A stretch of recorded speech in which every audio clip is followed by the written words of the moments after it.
13장 24절.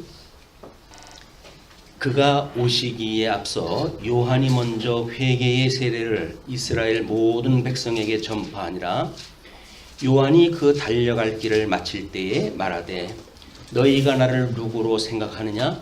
나는 그리스도가 아니라 내 뒤에 오시는 이가 있으니 나는 그 발의 신발끈을 풀기도 감당하지 못하리라 하였으니, 형제들아, 아브라함의 후손과 너희 중 하나님을 경외하는 사람들아, 이 구원의 말씀을 우리에게 보내셨거늘 예루살렘에 사는 자들과 그들 관리들이 예수와 및 안식일마다 외우는 바 선지자들의 말을 알지 못하므로 예수를 정죄하여 선지자들의 말을 응하게 하였도다.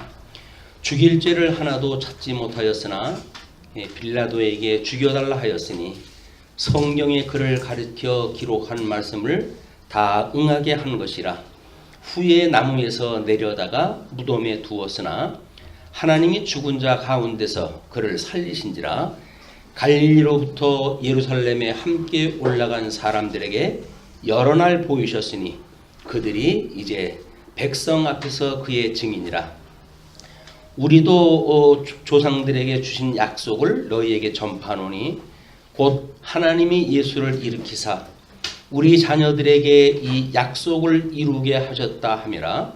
시편 둘째 편에 기록한 바와 같이 너는 내 아들이라 오늘 너를 낳았다 하셨고, 또 하나님께서 죽은 자 가운데서 그를 일으키사 다시 썩음을 당하지 않게 하실 것을 가르쳐 이르시되 내가 다윗의 거룩하고 믿본 은사를 너희에게 주리라 하셨으며, 또 다른 시편에 일렀으되 주의 거룩한 자로 썩음을 당하지 않게 하시리라 하셨느니라. 다윗은 당시에 하나님의 뜻을 따라 섬기다가 잠들어 그 조상들과 함께 묻혀 썩음을 당하였으되 하나님께서 살리신 이는 썩음을 당하지 아니하였나니. 일단 37절까지 본문을 보았습니다. 우리는 지금 비스디아 안디옥에서 사도 바울이 전도하는 내용을 확인하다 해가고 있습니다. 두 번째 시간인데, 지금 17절부터 23절까지를 보게 되면 사도 바울은 구약 성경의 내용들을 조곤조곤 설명을 해가기 시작을 합니다. 우리 사도행전에서 이런 방식의 설교 방식을 베드로를 통해서 확인을 했다 한 바가 있었고요. 스데반 집사가 돌마다 죽으면서 전했던 복음도 바로 이 내용입니다. 이 복음의 원리를 우리가 잘 알아두는 것이 필요한데, 그것은 왜냐하면 요한계시록의 설교 방식이 이거와 같이 맥을 함께하고 있기 때문에 그렇습니다. 그냥 우리 그 성경 계시와 해석 그리고 결과라고 하는 도표를 주부에다 소개를 해드렸는데, 우리가 하나님이 만사를 언약대로 이루신다고 하는 성경 66권의 구도를 통해 가지고 그 하나님의 말씀을 깨닫게 되어진다고 한다면, 우리는 성경관과 신관, 그리고 그에 이르는 모든 세계관이 하나님의 그 진리의 말씀을 따라서 이루어진다고 하는 사실을 확인해 갈 수가 있습니다. 그것이 우리가 주님의 몸된 교회 생활이고, 또 영적 예배를 드리는 모든 성도들의 신앙의 생활이기도 합니다. 그렇기 때문에 성경 계시라고 하는 그 관점이 우리 선지서의 그 이야기는 결국 구약 성경에서 구약 선지자들이 했던 그 이야기가 뭐냐면, 우리 하나님이 창건, 분국, 유수라고 하는 구약 성경의 역사서를 이렇게 손이라고 했어요.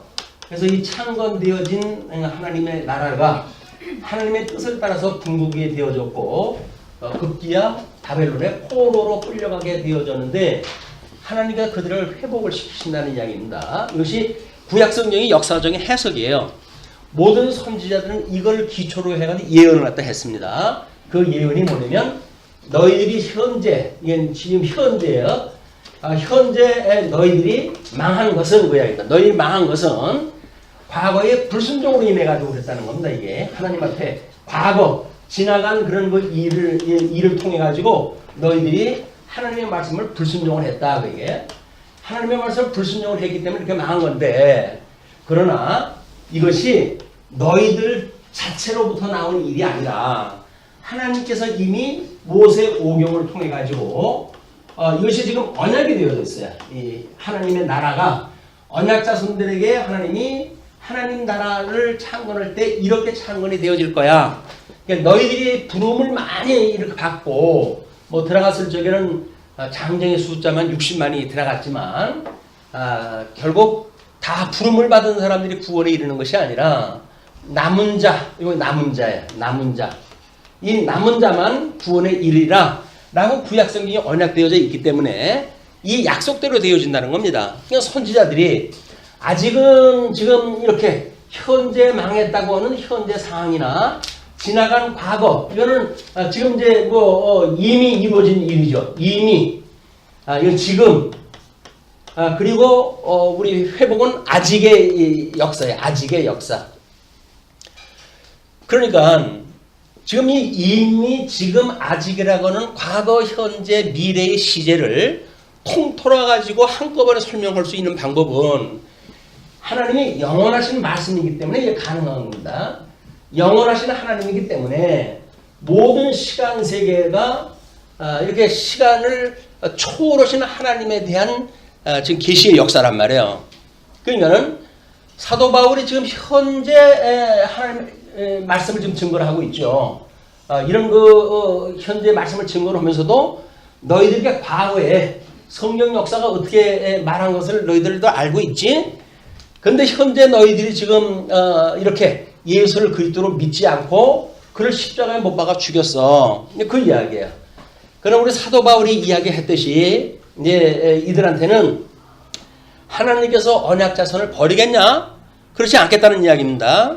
그래서 너희들을 하나님이 이미 언약했던 백성들이기 때문에 이제 이 남은 자를 구원하듯이 예수님이 오시고 구원의 역사도 모든 민족적 회개를 통해 가지고 하나님께서 언약하셨던 이 12지파 12지파가 우리가 언약자손이라고 이렇게 이야기했죠. 이 언약자손의 구원의 역사를 하나님이 쉬지 않으신다는 거예요. 근데 우리는 역사를 이해를 하면서 또는 성경을 보면서 과거에 대한 것을 여기에만 국한을 시켜가지고 해석을 한다든지 현재에만 속해가지고 해석을 한다든지 아직은 미래에만 속해가지고 해석을 하게 되면 전체를 볼 수가 없어요. 그리고 그 해석은 왜곡될 수밖에 없어요. 왜냐하면 그거는 그때 이미 지나간 이야기인가 지나긴 이야기를 지금 하는 거죠. 그런데 지금 영원하신 하나님이 살아계시고 지금도 만사 만물을 대주제가 되시는 예수 그리스도 부활 승천하셔가지고 만사 만물을 통치하시는 만왕의 왕 되시는 그리스도께서 지금도 살아계시고 지금도 우리를 다스리신다는 거예요. 그걸 지나간 이야기 한 조각을 가지고 이야기가 될까요? 현재 어떤 아픔의 사건 한 가지만 가지고 이야기가 될까요? 아니면 아직이라고 하는 사건을 가지고 우리 소망이 되어질까요? 안 되는 거예요. 이는 어차피 우리 이런 아직이라고 하는 당차 이제 있어야 될 그 일이기 때문에 소망에 대한 일이에요. 임이라고 하는 건 하나님이 우리 구원을 하셨던 사건이기 때문에 아마 어떻게 보게 되면 이건 우리가 믿음의 역사인지도 모르죠. 그래서 우리 그 사도 바울은 로마서에서 믿음이라고 하는 거는 구약 성경을 믿는 믿음으로 신약 성경을 믿는 믿음에 이르게 되어지는 거라고 이렇게 이야기했어요. 그러니까 복음에는 하나님의 의가 나타나서 복음에는 하나님의 의가 나타나서 그 복음이라고 하는 그 이야기는 성경 66권 전체를 이야기를 하는 거예요. 거기에서 의가 나타나가지고 구약 성경에 예표적으로 보여줬던 모든 것들을 믿는 믿음이 있다고 한다면 예수 그리스도께서 오셔가지고 이루시는 이 모든 실체적인 섭리, 이 실체적 섭리에 대한 믿음의 너희가 이르게 하는 거야. 그 이야기예요. 모형적으로 보여주었던 하나님의 계시의 역사를 너희들이 믿는다고 한다면 예수님을 통해서 이루어진 실체적인 섭리를 너희들이 믿게 되어질 것이야. 그러므로 의인은 믿음으로 사는 거다. 이걸 이야기를 하는 거예요. 그냥 의인은 믿음으로 산다고 하는 걸 이야기를 해야 되는데 우리는 현재 지금 여기서 내가 믿음이 있다고 간주를 했다고 하면 어떻게 될까요? 그럼 우리는 내가 지금 믿고 살아간지를 알아요. 하나님의 말씀을 내가 믿는지를 알아요. 근데 그 믿는다고 하는 거는 사랑의 열매가 맺혀져야 되는데 사랑의 열매가 믿지 않으면서도 말씀으로 될 줄로 믿습니다라고 해도 믿어지는 게 아니란 말이에요. 예, 믿음, 소망, 사랑은 항상 있을 것인데 그 중에 제일은 사랑이라고 하는 것이 이건 현재 맺혀지는 열매이기 때문에 그러는 거예요. 우리가 과거에 우리 하나님의 그 역사 선지를 믿는다고 한다면 나의 구세주를 믿는다고 한다면 우리는 영원한 하나님 나라의 소망을 가지고 살아가지요. 소망을 가지고 살아가는 사람들이 현재 지금에 대한 역사를 부정적으로 해석을 할 수가 있을까요? 지금 이런 원망을 하며 살아갈 수가 있을까요? 불만 불평을 하며 살아갈 수가 있을까요? 아닌 거예요. 사랑은 자기의 유익을 구하는 것도 아니고 또 뭐 어떤 자기를 자랑하는 것도 아니고 그냥 하나님의 그 열매로 인해서 진리와 함께 기뻐하는 것이 사랑이라고 그러는데 우리가 이 사랑을 한다고 한다면 범사에 감사할 수밖에 없죠. 아니 뭐 과거 현재 미래를 통틀어 가지고 우리를 사랑을 깨닫게 하셨는데 이 사랑의 열매가 맺는데 감사의 열매가 나오지 않는다는 건 거짓말이에요. 사랑의 그 은사를 하는 거 우리한테 주셨는데 과연 우리가 항상 기뻐하지 않을까요? 그렇다고 한다면 우리 믿음이 가짜인 거예요. 아니면 뭐 믿음이 어려가지고 뭐 때로 그럴 수도 있겠죠. 그러나 이 육체의 소욕과 성령의 소욕을 가지고 있는 성도로서 끊임없이 육체의 소욕에 따라 살아간다고 한다면 우리의 말씀을 들어가지고 거듭나고 중생하는 우리 영혼이 어떻게 예수를 믿는지에 대한 걸 끊임없이 일용할 양식을 구해야죠. 그게 우리가 주기도로 설명이 되어진 거야. 우리 죽었던 영을 하나님께 살려주셔가지고 과거에는 이 죽었던 영인데 이 영을 주님께서 중생을 시키셨어요. 그리고 하나님의 아들로 이제 삼아주셨어요. 그리고 우리가 양자가 되어졌다고 이렇게 이야기를 하죠. 양자가 되어졌다. 근데 이 육체는 아직도 사망의 권세 아래 그런 그 소욕을 따라서 살아가기 좋은 옛 구습으로 젖어져 있는, 그래서 정말 싫다 나도 이렇게 회개하고 싶은 마음이 절로 나는 이런 것이 육체인데도 불구하고 아직도 이걸로 자랑을 하는 거예요. 이걸 가지고 이것이 마치 하나님께 이루어진 걸로 우리가 착각을 하는 거야.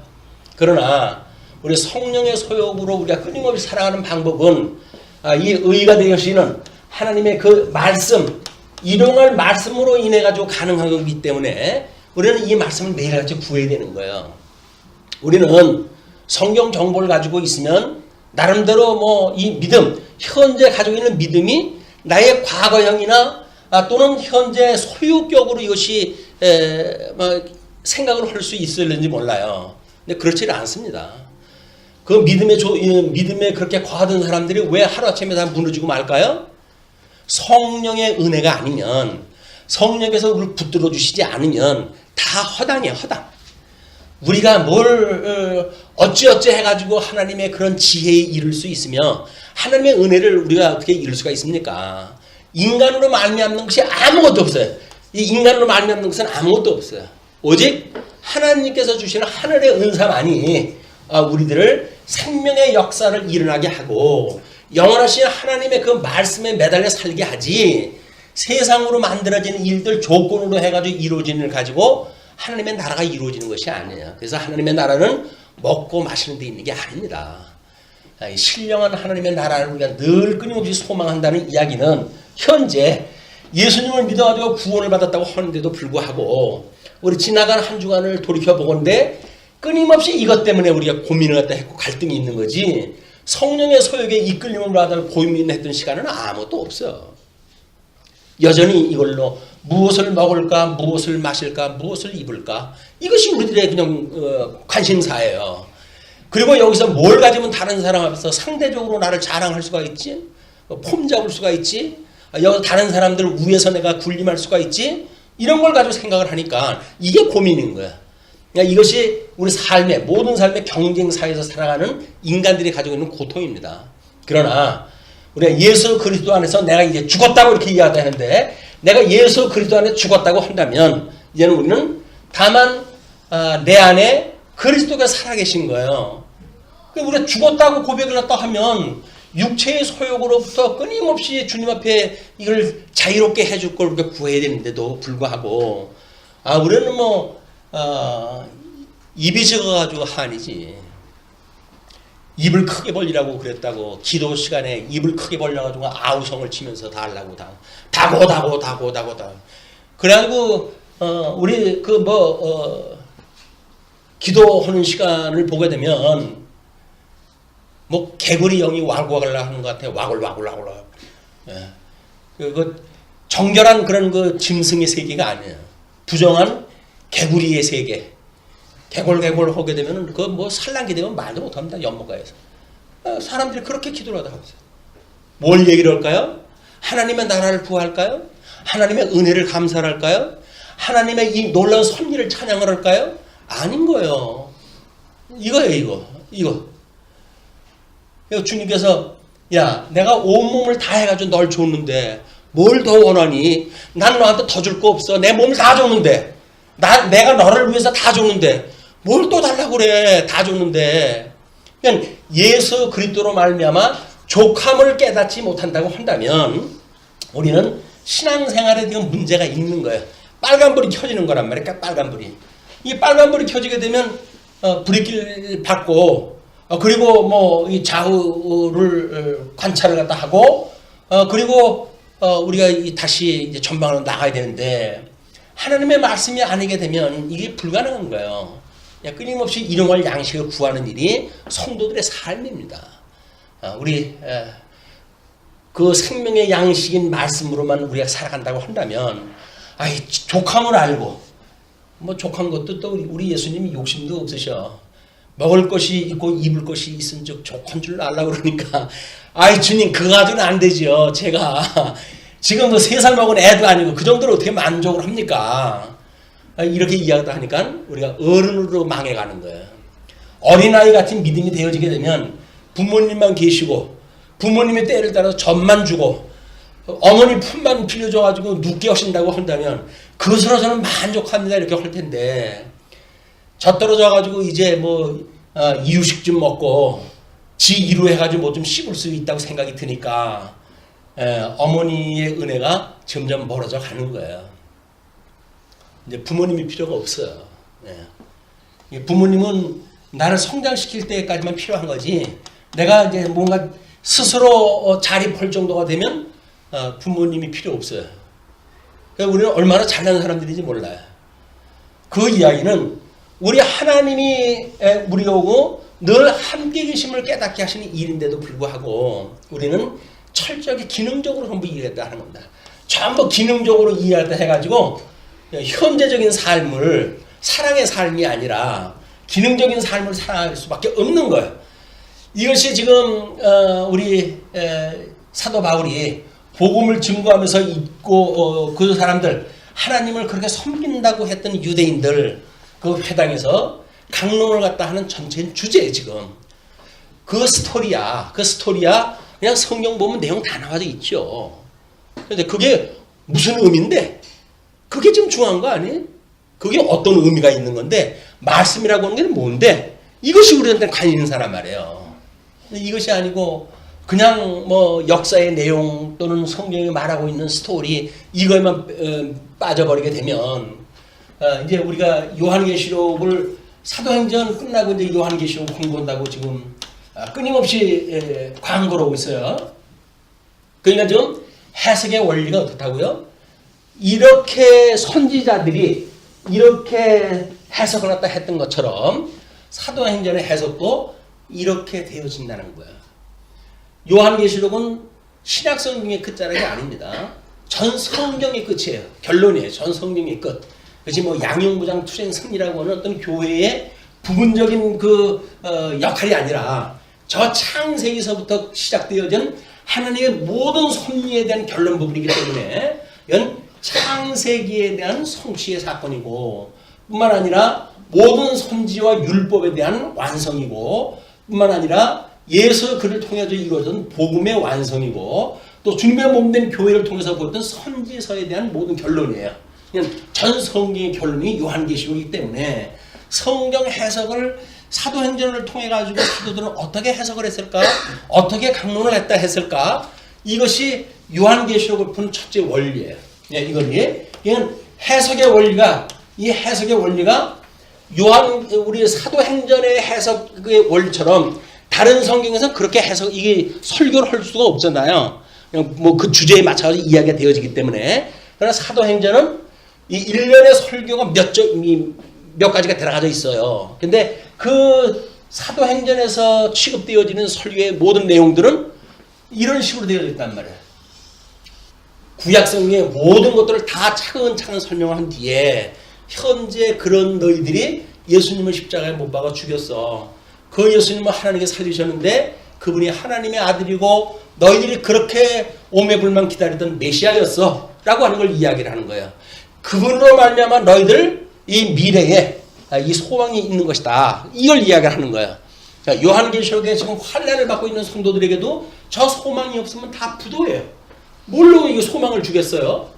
이 성경적인 근거에 의해 가지고 구약 성경에서 이렇게 됐을 때 이스라엘 백성들이 구원을 받을 만한 때에 회복이 됐어? 아니지. 전혀 불가능한 상태였었는데 하나님께 너희들 강제로 불러내 가지고 하나님의 사랑으로 이 회복되어진 거 알지? 봤지? 역사 속에서 확인되어졌다. 자, 이거대로 예수님이 오셔가지고 아담 이후에 모든 인류가 망했는데 주님께서 너희들을 살리셨어. 믿지? 구약 성경대로 된 거 믿지? 자, 예수님의 복음서 살아계셨을 때 하나님의 나라가 임하게 되어지게 되면 여기서 어떻게 되어진다고 하는 걸 다 약속을 했다고 하셨어. 그거대로 이루어지는 것이 지금 너희들의 삶이야. 믿어지지? 이렇게 반복, 거듭거듭 해가지고 이야기했는데도 안 믿어진다고? 그럼 나도 몰라. 저기 그런 게 내가 이렇게 거듭거듭 성경을 통해가지고 이야기했는데도 불구하고 그래도 안 믿어진다고 한다면 나는 모르겠어. 그 이야기. 이제 그게 우리 여기 13장 끝자락에 이제 나오는 거예요. 어떻게 반응이 나오는지. 자, 일단은 24절서부터의 이야기는 구약 성경의 언약대로 구속 사역을 마치셨다라고 하는 그런 그 이야기였어요. 그러니까 그가 오시기 전에 요한이 먼저 회개의 세례를 이스라엘 모든 백성에게 전파하다 했다고 그래요. 마지막 선지자입니다. 예수님이 오시기 전에 마지막 선지자. 이 마지막 선지자. 그래서 여자가 남자 중에는 제일 큰 자라고 이렇게 이야기를 해요.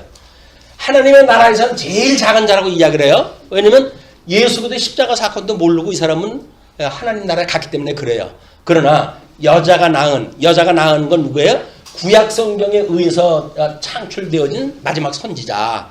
이 선지자는 여자가 낳은 자 중엔 제일 큰 자다. 왜? 예수님을 그럼 봤거든요. 그냥 세례받 줄 때까지 그때까지만 봤어요. 공생에 시작하기 전까지만 봤어요. 그리고 감옥소에 들어가가지고는 예수님의 공생의 생활을 어떻게 하는지 몰라봤어요. 그래가지고는 내가 본 게 이게 착각이냐 맞는 거냐라고 해가지고 제자들에게 보내죠. 야, 당신이 오실 메시아인지 좀 알아봐라. 그 제자들이 가가지고 물어보죠. 예수님이 뭐라 그래요? 지금 죽은 자들이 살아나고 안진뱅이가 일어나고 이런 지금 일어나고 있는 사실들을 가서 이야기하다 해주거라. 이렇게 이야기하다 해요. 그 이야기는 뭐예요? 구약 성경대로 예수님이 지금 그 사역을 하고 계시다는 거예요. 그걸 보여주면 아니 언약대로 이루어지는 사건을 현실 역사적으로 보여주는데 그래도 안 믿는 걸 어떻게 합니까? 할 수가 없어요. 이렇게 해가지고 이제 예수 그들 믿게 하는데 그 세례 요한이 그렇게 설교를 딱 하기를 요한이 그 달려갈 길을 마칠 때 사도 바울이 아주 즐겨 쓰는 그 용법이에요. 달려갈 길. 우리가 지금 예수들 표대로 해가지고 모든 성도들이 달려가는 거 아닙니까? 이 성도의 삶이라고 하는 거는 예수들 향해가지고 다른 박질 치는 성도들이란 말이에요. 삶이. 그럼 우리가 달려갈 길을 다 마친다는 건 언제예요? 다리 힘 풀려가지고 죽을 때 그 이야기예요. 그러니까 하나님이 달려갈 때는 힘이 있으니까 달려갈 거 아닙니까?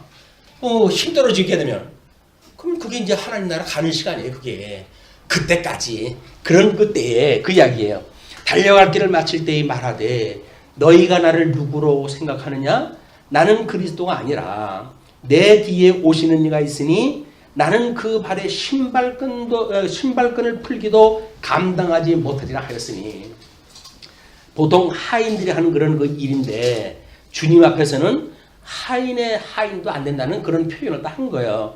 형제들아, 아브라함의 후손과 너희 중 하나님을 경외하는 사람들아, 둘로 나눠가지고 이야기한 거는 유대 민족들하고 그 다음에 다른 뭐 이방인들로서 좀 예배에 참석한 자들이겠죠. 그런 그 자들에게 이 구원의 말씀을 우리에게 보내셨거늘, 구원의 말씀을 보냈다는 이야기는 뭡니까? 우리 주님을 보냈다는 이야기예요. 주님을. 말씀이 어디서 하늘에서 아무개 야야야야야 해가지고 어떤 음성이 들리는 게 아니라 예수 그리스도의 말씀이에요. 근데 이 말씀을 오해를 하게 되면 뭐 성경에 일어나는 일들이 자기한테 일어났다고 막장을 부르는 우리 뭐 이단 세력들, 그런 자들에 의해 가지고 말씀이 자기네 놀잇감으로 써먹고 마는 거예요. 하나님의 말씀은 그렇게 들리는 게 아닙니다. 성경에 계시되어 있는 예수 그리스도를 믿어야지. 자기가 예수 그리스도라고 그러면서 무슨 말씀이라고 어떻게 믿겠어요, 그 사람들이. 이런 그 현재 일어나는 모든 이단 세력들의 문제는 이런 성경이 오해로부터 만들어지는 거예요. 계시관이 무엇인가? 이것이 성경 계시가 정말 믿음으로 믿음에 이르게 함으로 해서 그 믿는 성도들이 믿음으로 사는 거야 라고 하는 이 해석에 의한 믿음으로 사는 것에 대한 이런 것을 몰랐을 때, 이렇게 설명이 안 될 때 이단으로 빠질 수밖에 없어요. 전부 기능적으로 해석해. 이게 뭐 마이너스도 있고 플러스도 있는 것 같이는 보여요.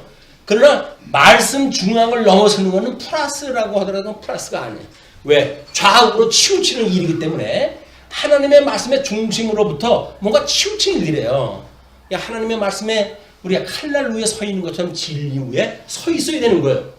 하나님의 말씀을 자의적으로 해석하는 일은 그냥 좌로나 우로나 치우치는 일이에요. 역설적으로 우리가 하나님 말씀 앞에 이렇게 제대로 살지 못했어요 라고 이야기를 하는데, 아유 하나님 저는 이렇게 넘치도록 살았어요 라고 하는 사람이나 똑같은 거예요 이게. 왜? 우리는 하나님께서 붙들어 준 은혜만큼 살아갑니다 라고 고백하는 사람들이거든요. 그거를 인간적인 어떤 발상을 통해 가지고 이렇게 플러스 마이너스 쪽으로 이야기하는 사람은 전부 좌우로 치우친 사람들이란 말이야. 하나님께 주시는 믿음, 우리 하나님께 주시는 그 믿음이라고 믿는 사람들이 지금 이런 하나님의 말씀을 가지고 믿음으로 살아가는, 그래서 우리가 이 소망을 갖고 또 우리에게 주어졌던 그 믿음의 은혜를 끊임없이 역사를 일으키면서 사랑의 수고를 아끼지 않는 이런 게 영적 예배로 이것이 드러난다.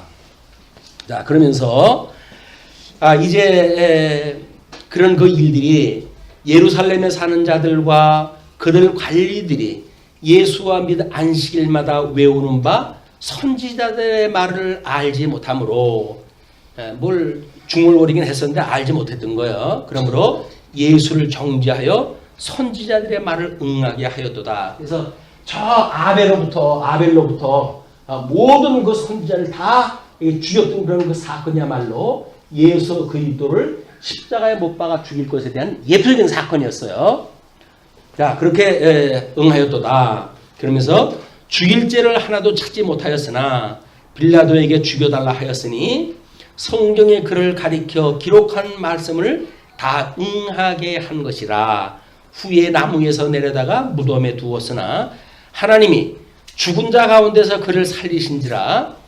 갈릴리로부터 예루살렘에 함께 올라간 사람들에게 여러 날 보이셨으니, 부활한 다음에 그런 그 역사예요. 갈릴리로부터 예루살렘에 올라간 많은 제자라고 하는 그 이야기는, 예수님이 부활했다고 하는 그 이야기는 시간과 공간과 형상을 초월하셨다는 이야기겠죠.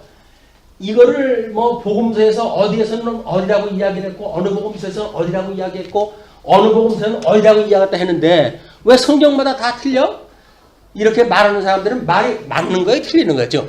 지금까지 설명을 비춰보건데 이렇게 말하는 사람들의 이야기가 맞는 거예요, 틀리는 거예요.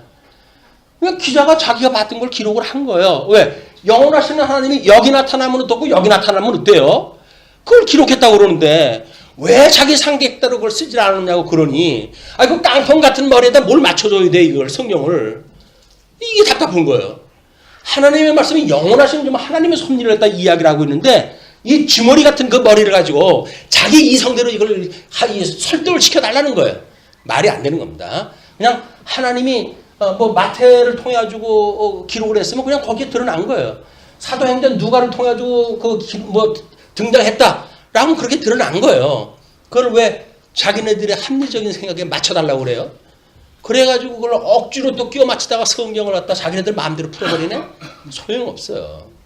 그냥 하나님의 은혜를 따라가지고 우리는 해석이 돼야 되는 거예요. 물론 뭐 기본적인 큰 원칙이 있지만, 자, 그러면서 이제 우리도 조상들에게 주신 약속을 너희에게 전파하노니, 우리라고 하는 거는 지금 전도를 하고 있는 일행들이죠. 조상들에게 주신 약속을 너희에게 전파하노니, 곧 그 약속의 내용이에요. 하나님이 예수를 일으키사 우리 자녀들에게 이 약속을 이루게 하셨다 함이라. 그러면서 이제 근거를 제시했다 합니다. 시편 2째 편에 기록한 바와 같이 너는 내 아들이라 오늘 너를 낳았다 하셨고, 또 하나님께서 죽은 자 가운데서 그를 일으키사 다시 썩음을 당하지 않게 하실 것을 가르쳐 이르시되 내가 다윗의 거룩하고 믿는 은사를 너에게 주리라 하셨으며, 또 다른 시편에 일렀으되 주의 거룩한 자로 썩음을 당하지 않게 하시리라 하셨느니라. 죽으심과 부활에 대한 모든 것들이 지금 구약에 언약되어진 성경대로 이루어졌다는 거죠.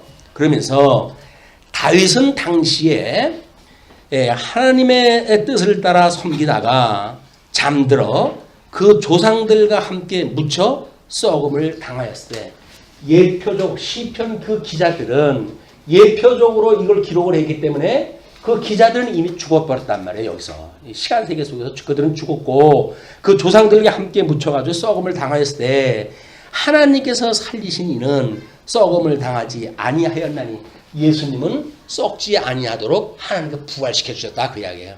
그러니까 지금 이 시간과 공간과 형상이 초월되어 있는 상태가 부활의 상태, 부활의 몸을 입은 상태, 그 부활하신 예수 그리스도와 우리가 한 몸을 이루었다라고 하는 연합의 교리, 우리 이 부활하셨던 예수 그리스도와 한 몸을 이루었다고 하는 그거는, 예수님은 지금 시공형을 초월하신 분이죠. 근데 우리가 그분하고 한 몸이 이루어졌단 말이에요. 내가 예수 그리스도 말미암아 함께 죽고 예수 그리스도로 말미암아 우리가 함께 살아났다. 이것이 우리 세례라고 이렇게 이야기를 했어요. 그럼 우리 세례 받은 우리들은 예수님과 연합되어졌다는 이야기는 뭡니까? 이제는 예수님과 내가 한 몸이라는 거야, 한 몸. 그러니까 예수 그리스도 한 몸이라고 하는 그 이야기는 주님의 몸된 교회를 이야기하는 거겠죠. 이 교회. 그렇기 때문에 주님의 몸된 교회는 그래서 중요한 거예요. 그리스도의 몸된 교회는 이거를 무슨 학교란 운동, 뭐 어떤 그런 세속적인 표현을 통해 가지고 시도하려고 하는 그런 세력들이 있는데, 철저히 우리가 방을 갖다 해야 돼. 잘못되어진 생각이에요. 이 교회는 주님의 몸된 기둥과 터예요. 이걸 세속적인 무슨 학교, 교육기관 이런 걸로 말하는 건 맞지가 않습니다. 물론 교회 학교라고 하는 학교 기능이 있죠. 성경을 가르치고 하니까. 그렇다고 해서 그것이 곧 학교는 아닌 거예요. 교회는 교회예요. 교회를 다른 이름으로 해가지고 자꾸 해석을 하려고 하는 사람들이 있다고 한다면 경계하시기 바랍니다. 아무리 진리의 말씀이고 내 귀에 쏙쏙 들어오는 말씀만 전해주는 사람이라고 할지라도 그렇게 이야기를 한다고 한다면 조금은 거리를 갖다 둬봐야 돼요. 저 사람이 왜 저렇게 성경에 없는 이야기를 하지? 이렇게 봐야 되거든요. 근데 우리는 너무 우리 귀에 잘 들어오는 이야기를 해주니까 거기에 빠져들어가는 거예요. 그게 결국은 망하는 길로 가는 길이다. 망하는 길로. 하나님의 말씀은 그냥 하나님의 말씀대로 해야 돼요. 그걸 왜 굳이 바꿔요? 바꾸기를. 그냥 성경에 계시되어진 말씀대로 설명을 하면 되지. 물론 그것이 알 수가 없기 때문에 여러 가지 우리가 일반 계시적인 예를 들어가지고 설명을 들을 수가 있죠. 그러나 그것이 이걸 등식화하는 것은 잘못되어진 일이다. 야, 그런데 이제 그러므로 이렇게 이제 성경대로 예수님이 살아났으니까 형제들아 너희가 알 것은 이 사람을 힘입어 죄사함을 너희에게 전하는 이것이며, 38절에서부터 41절까지 내용이 구주로 칭함을 입지 않으면 저주가 예언되어진다는 겁니다. 그러므로 너희가 알 것은 이 사람을 힘입어 죄사함을 너희에게 전하는 이것이며, 그게 말씀이에요. 또 모세의 율법으로 너희가 의롭다 하심을 얻지 못하던 모든 일에도 이 사람을 힘입어 믿는 자마다 의롭다 하심을 얻는 이것이라.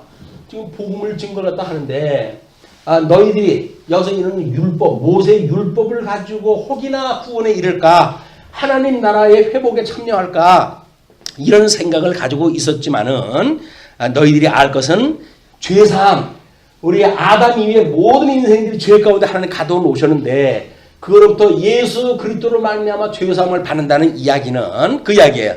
그것은 믿는 자마다, 이 사람을 힘입어 믿는 자마다 의롭다 하심을 얻는 이것이라.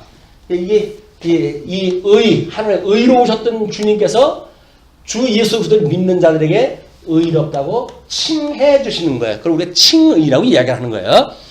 의로우셨던 주님께서 당신에게 연합되어진 성도들을 의롭다고 칭해 주시는 것, 이것이 칭의란 말이에요. 그냥 우리는 의인이 되어진 게 아니에요. 그냥 의인으로 칭함을 받을 뿐이에요. 그렇기 때문에 이 모양만 보게 되면 도끼 객기네요. 뭘 여기서 성도가 뭐 믿는다는 사람이 그럴 수가 있어요, 저럴 수가 있어요 라고 하는 그 이야기는, 이거 따지려고 한다면 뭐로 교회에 옵니까? 우리 동네에도 얼마나 많은 사람들이 있어요. 우리를 낳아주고 우리하고 함께 생활을 갖다 하고 있는 동네 사람들이 얼마나 많은데, 굳이 왜 남 모르는 사람들, 거리가 먼 사람들, 아무 인연이 없는 사람들, 이런 사람들이 모여가지고 왜 교회 생활도 할까요? 이 사람들이 이 믿음을 가지고 있기 때문에 그러는 거예요. 근데 믿음을 보지 않냐고 이것만 보고는 콩이니 파치니 해가지고 시비를 가리니까 이렇게 되어지는 이야기는 교회 헐대하는 이야기예요.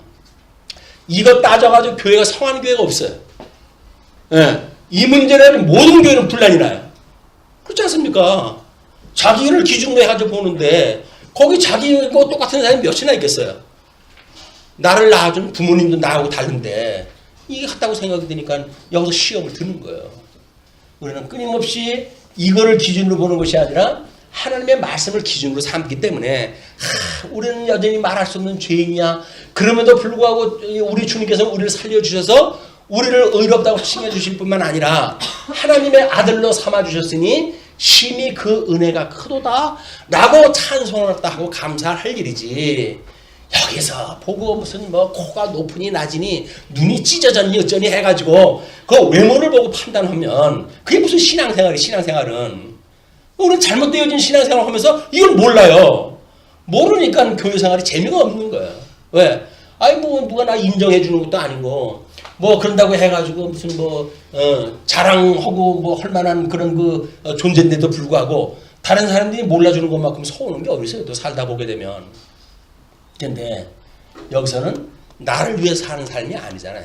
다 이분을 위해서 산다고 그랬잖아요. 우리가 주를 위해서 산다고 그랬죠. 그래서 이제는 우리는 주 안에서 우리는 다 죽었다고 이야기를 했고 내 안에 오직 주님만 살아있다고 고백하는 사람들이란 말이에요. 이런 믿음으로 살아가는 것이 성도들의 삶인데, 지금 유대인들한테 이런 설교를 갖다 하는 바울의 심정이야. 이 사람들이 복음을 몰랐으니까 얼마나 이런 절실한 그런 믿음이겠어요. 그러나 예수님이 오시고 2000년이 지났어요. 대한민국에 복음이 들어온 지 120년이 넘었어요. 그런데도 불구하고 아직도 복음이 뭔지를 몰라가지고 이걸 가지고 씨름하러 앉았으니 어떻게 하면 좋아요. 이건 고질병이 돼서 낫지도 않습니다. 이거에 천착하는 한 우리는 자유를 얻을 수가 없어요. 진리를 알지 진리가 너를 자유롭게 한다 그러지 않았어요? 진리가 우리를 자유롭게 한다는 이야기는 뭐예요? 육신으로 제어될 수밖에 없는 이 허망한 세계 속에서 가지고 있는 우주라는 생각의 모든 세계, 이런 걸로부터 진정한 이 진리를 깨달아서 우리는 자유를 하게 되어지는 거예요. 우주라는 생각을 가지고 있는 그 상실한 마음대로 내어버려 두어가지고 아무것도 할 수 없는 그런 상실한 마음에 부끄러운 욕심을 따라가지고 어두운 마음에 우리를 갖다 버려둬가지고 이래서 정말 허망스러운 삶을 살던 우리들 아닙니까?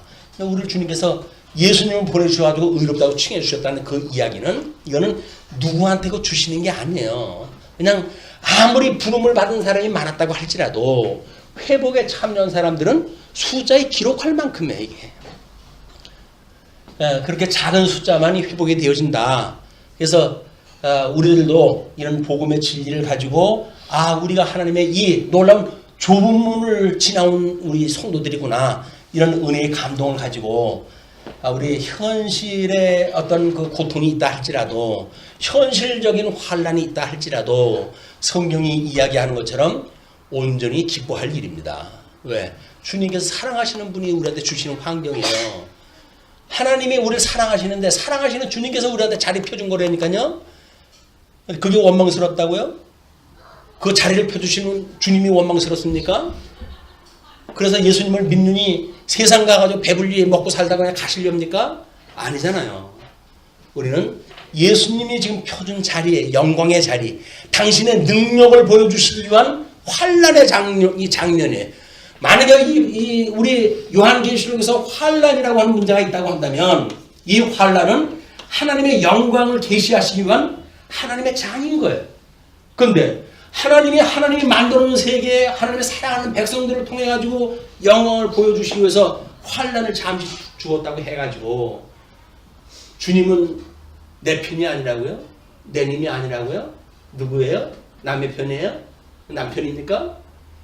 내 님이에요. 이분은, 우리 주님은 내 편으로 해가지고 하나님께서 이 환란을 통해 당신의 영광을 보여주시겠다는 거예요. 달려갈 길을 다 할 때까지 환란을 당하는 것, 하나님의 영광의 이 경주예요. 영광의 경주. 영광의 경주를 한다고 한다면 우리가 얼마나 기뻐할 일입니까, 이게 다. 근데 그게 아니니까 현실적으로 모든 게 괴로운 거예요. 남쪽을 봐도 괴롭고 북쪽을 봐도 괴롭고. 근데 그거 더 먼저습니까? 하나님의 이 섭리는 남풍으로 북풍으로 해가지고 이기는 것이 지금 이스라엘 역사인데, 그렇다고 한다면 우리 삶에 남풍의 어떻게 순풍으로 인해 가지고 돛을 달고 어디로 가고 싶으십니까? 북풍으로 인해 가지고 어디 여행을 갈 만한 데가 있을 거라고 생각되십니까? 말짱할 거예요.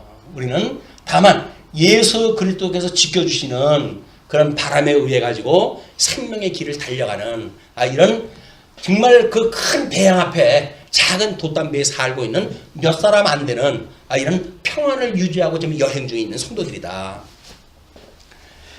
자, 그렇게 하시면서 이제 그런즉 너희는 선지자들을 통하여 말씀하신 것이 너희에게 미칠까 삼가라.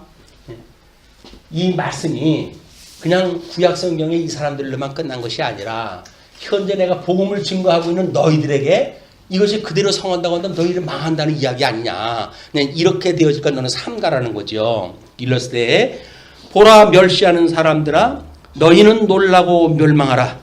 내가 너희 때를 당하여 한 일을 행할 것이니 사람이 너희에게 일러줄지라도 도무지 믿지 못할 일이라 하였니라 하니라.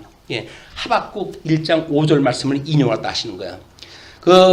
지금 멸망하는 일, 이런 그 일들이 너희 때를 당하여서 한 일을 행할 것인데, 하나의 일을 갖다 행할 것인데 사람이 너에게 일러줄지라도 도무지 믿지 못하겠다는 거야. 그냥 하박국에서 딴소리를 다 하는 거야. 주님이 우리를 사랑하신다고요?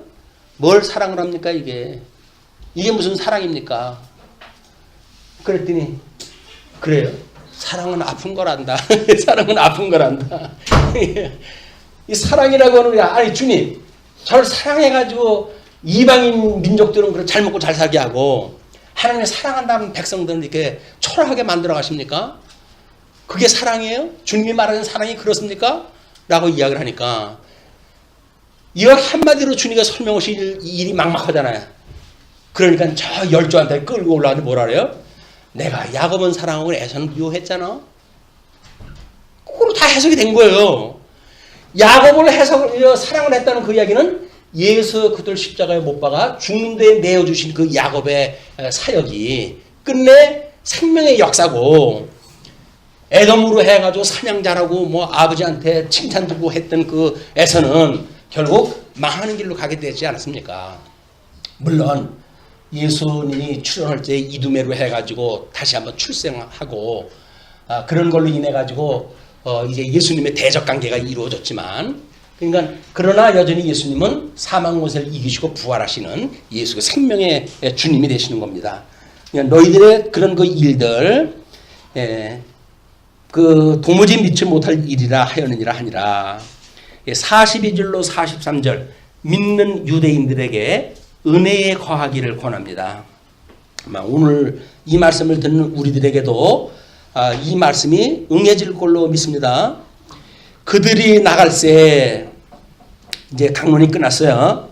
사람들이 청하되 다음 안식일에도 이 말씀을 하라 하더라.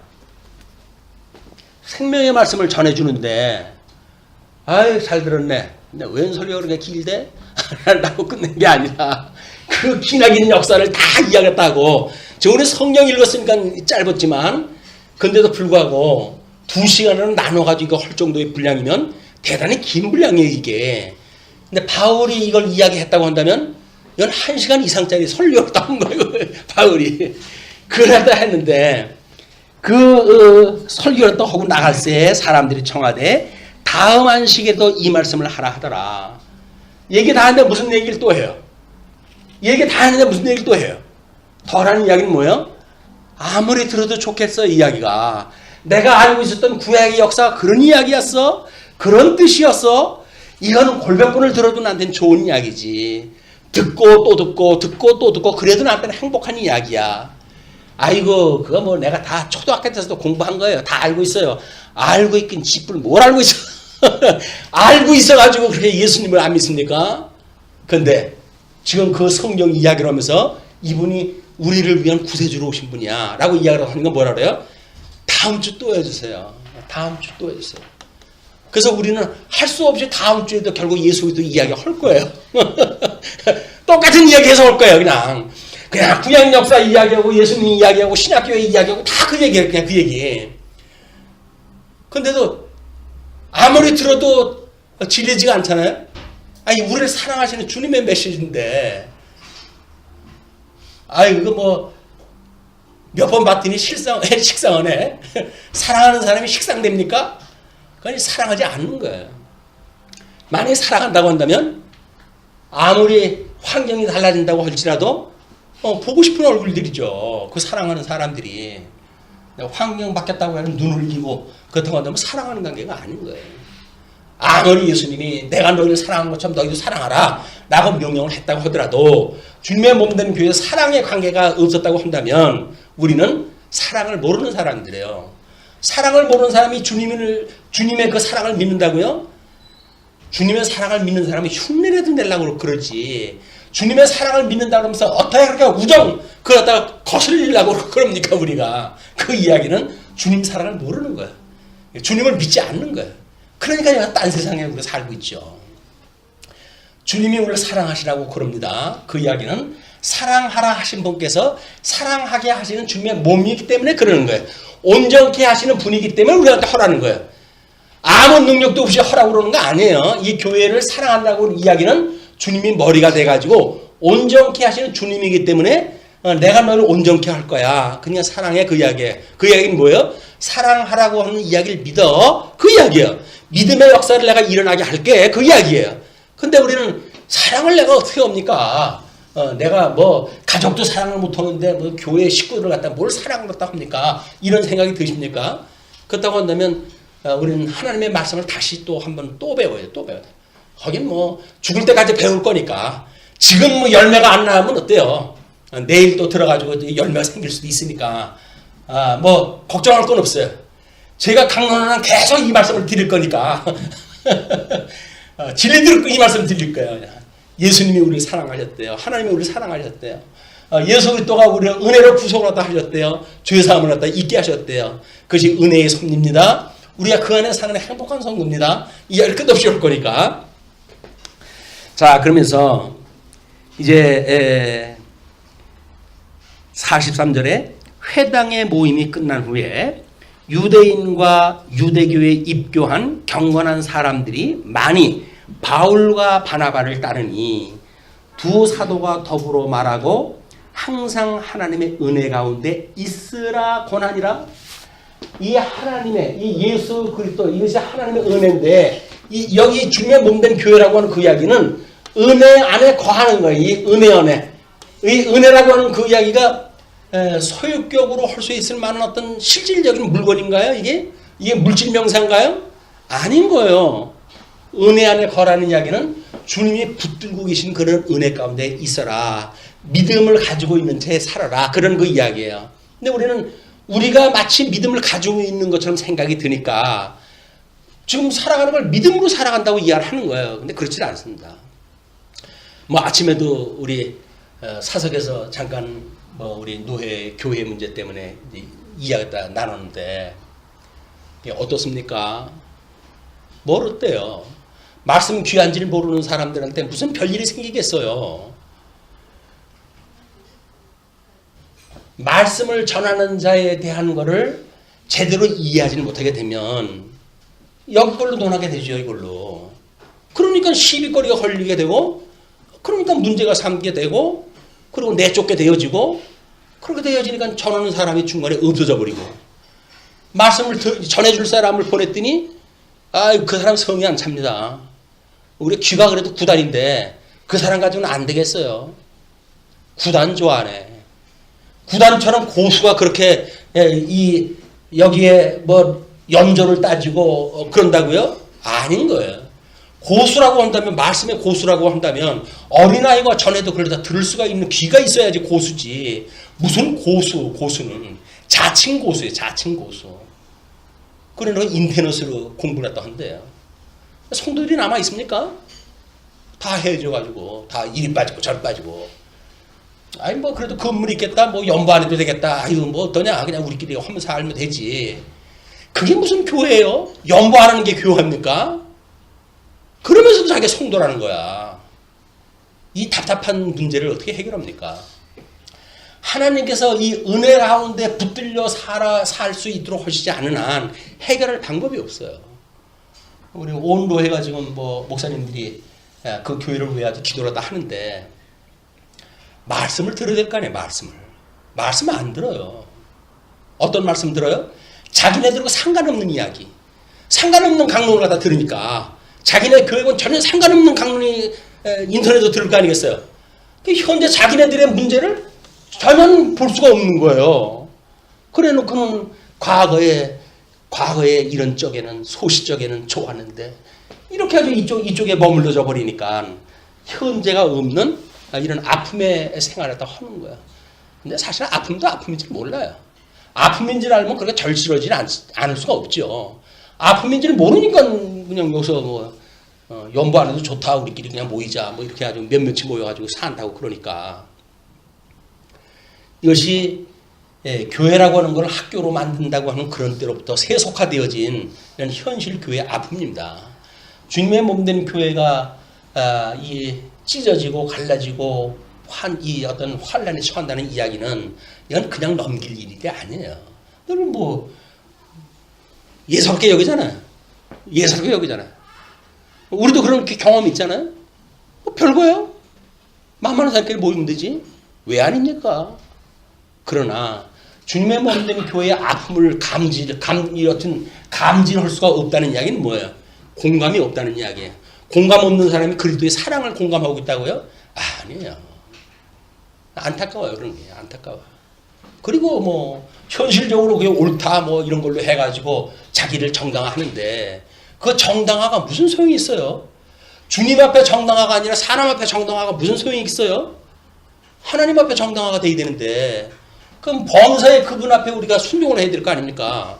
근데 자기의 마음에 맞지 않는다고 해가지고 이렇게 하고 저렇게 하고 했다고 한다면 그거는 하나님의 은혜 안에 거하는 게 아니에요.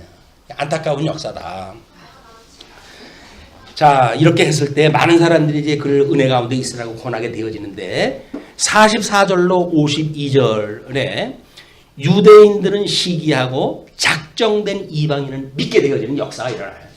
이런 믿음의 역사로 해가지고 뭐 우리 구약 성경의 원리를 보게 되면 마음을 다하고 뜻을 다하여 돌아오는 자는 너희는 나의 백성이 되어지고 나는 너희의 하나님이 될 것이야 라고 이미 모세 오경에 약속되어진 일이기 때문에 여기 참여하는 사람들은 이미 마음을 다하고 뜻을 다하여 우리 주님 앞에 순종할 수밖에 없어요. 예수님이 그래서 죽기까지 충성을 하신 거야. 죽는 데까지 충성하신 것이 뭐예요? 마음을 다하고 뜻을 다하고 목숨을 다해가지고 이분이 십자가에 못 박아 죽으셨다니까요. 우리가 그래 살라는 거 아니잖아요. 그냥 우리는 그런 주님을 믿으라는데 주님이 그렇게 했다는 사실을 믿으라는데 사실 믿음이 더 어려워요.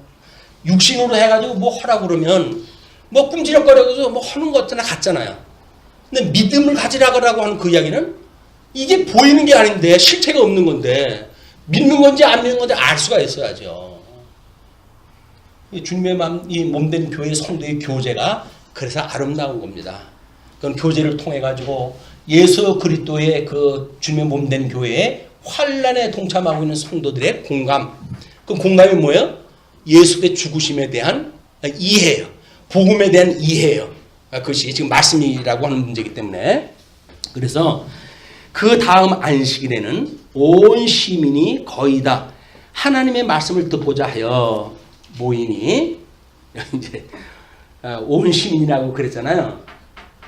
그랬더니 이걸 해석하는 어떤 주석가가 이렇게 써놨어요. 시민이 다 모일 만한 회당이 있을 것 같지는 않고 아마 누가가 뻥을 친 것 같다. 너무 과장했다 그런 그 이야기예요. 그 뭐 문자로 보면 그럴 수가 있어요. 그런데 지금 안식일에 온 시민이라고 하는 그 온 시민이 지금 하나님의 말씀을 들을 만한 시민인지 또는 어떤 시민인지 그런 거는 구분이 안 된 거 아니에요. 그냥 인구 숫자에 들어간 사람들이 다 모였다는 이야기는 아니잖아요. 근데 자기가 그 주석가는 그렇게 추석을 하다 했더라고요. 이거는 과장된 표현이다. 그렇게 보는 사람은 그렇게 보라고 그러고 우리는 우리 시대로 볼 수밖에 없잖아요. 성령의 감동을 주신 대로 자 하나님의 말씀을 듣고자 하여 모이니 유대인들이 그 무리를 보고 시기가 가득하여 바울이 말한 것을 반박하고 비방하거늘. 그냥 뭐 그때는 그냥 예배 시간에 이렇게 했으니까 뭐 괜히 쓸데없는 이야기하고 있어. 뭐 그렇게 해가지고 그냥 지나가는 줄 알았거든요. 근데 이거 안식일이 끝나고 나니까 웬걸 사람들이 입소문으로 해가지고 많은 사람들이 몰려드네요. 라고 하니까는 유대인들이 얼마나 또 시기심이 강한 사람입니까? 자기네들이 이런 아주 선민 사상으로 해서 똘똘 뭉쳐져 있는 이런 사람들 아니에요. 정치원에도 마찬가지예요. 선민의식을 가지고 있는 사람들 주의해야 돼요. 뭐 누구 통일했는 둥, 뭐 누구 쪽이랬는 둥 이런 사람들 조심해야 돼요. 전부. 자기가 그 사람이 아닌데 뭘 그쪽에 있다고 해가지고 다 합니까? 자기를 내세워가지고 뭘 갖다 이야기했다 해야지. 누구 쪽에 있기 때문에 뭐 어쩌고 저쩌고 하는 거는 다 부도예요. 근데 지금 그렇게 하니까 시기가 났어요. 예, 반박하고 비방을 하거늘 오히려 바울과 이 바나바는 잘 됐죠. 담대히 말하여 이르되 하나님의 말씀을 마땅히 먼저 너희에게 전할 것이로되. 마땅히 너희라고 하는 그 이야기는 언약을 받았던 언약 자손들, 아브라함의 자손들이에요. 너희에게 전할 것이로되 너희가 그것을 버리고 영생을 얻기에 합당하지 않은 자로 자처하기로.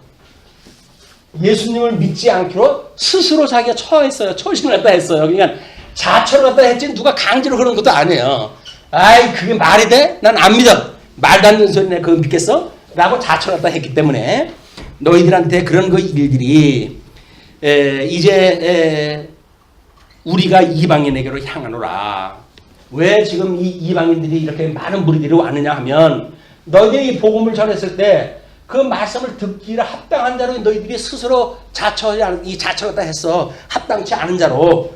나는 너희들하고는 달라. 이렇게 이야기를 했단 말이에요.